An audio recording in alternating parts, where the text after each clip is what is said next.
EF Press outside Westminster Magistrates Court with Dr. Deepa Driver. Congratulations, Deepa, on your elevation to those postdoctorate. Thank you, Deepa. She was in the court this morning for the US versus Julian Assange, and she's going to give us an update on what she witnessed today on the 29th of June. Deepa. Hi, good morning, Joe. Just to quickly let everybody know what's happening in the court. Julian was not in court today. Marc was representing for the defence. This hearing started at about 10:15. It was noted that Julian had said that he was unable to be present because of health conditions. Marc confirmed this. The judge made a point this time of saying she had received an email or a message from Belmarsh to say that Julian had refused to attend and refused to sign the documentation saying he had refused to attend.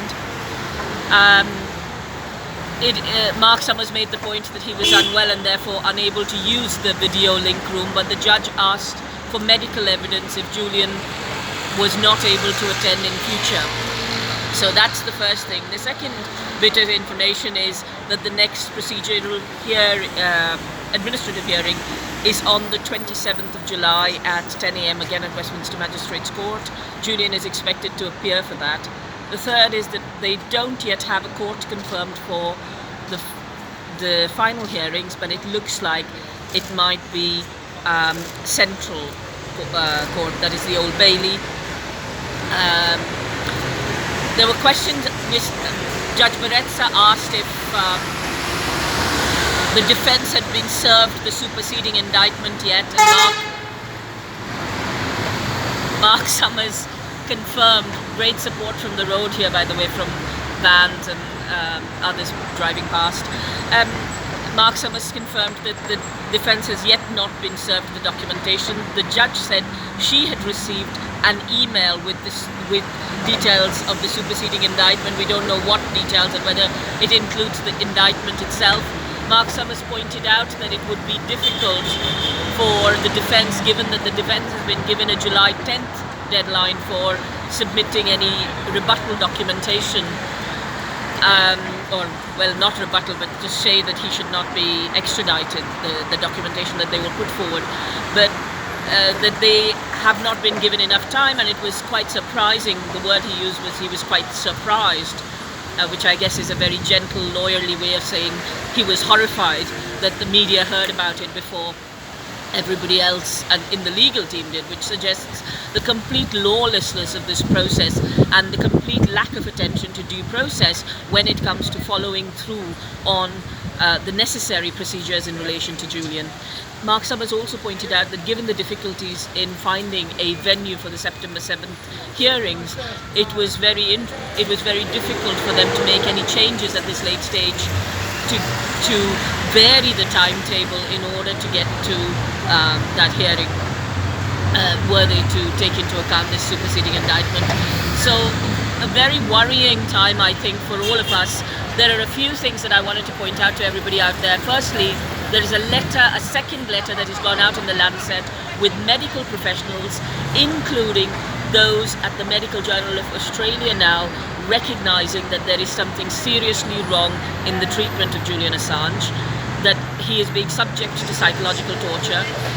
Professor Niels Meltzer, the UN rapporteur on torture, has reiterated this in...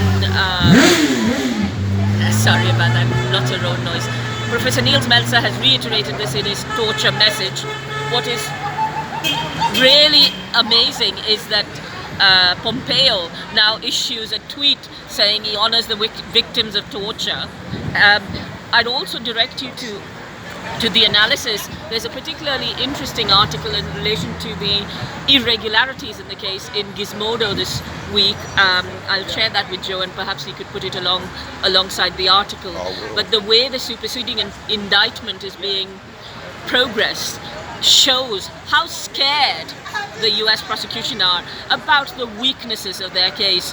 That said, despite all of this, we must be very conscious that Julian has consistently been stitched up in the British legal system, and it is very, very important that the rule of law is upheld, that judges who have conflicts of interest are not allowed to opine on this case, and that we don't treat this as, oh, maybe if this guy gets it wrong, somebody along the way will fix it, because a man's life is at stake here. He is in lockdown, and anybody who's been in lockdown for even a few days knows how terrible it is. Julian's been in lockdown 23 hours a day since about March, I believe now. So he hasn't seen his family since March. He's very alone. This is psychological torture meant to break him down, and we must resist it, and we must enhance the political movement against it. Thank you. Thank you, Dr. Deepa Driver. Check out the Free the Truth conferences. They're fantastic. Investigation into legal process, respect for human rights, and a respect for international law. So we have press outside Westminster Magistrates Court here, and we'll be doing further updates, and check the links out because I'll put all Deepa's details and the upcoming events on there. Thank you.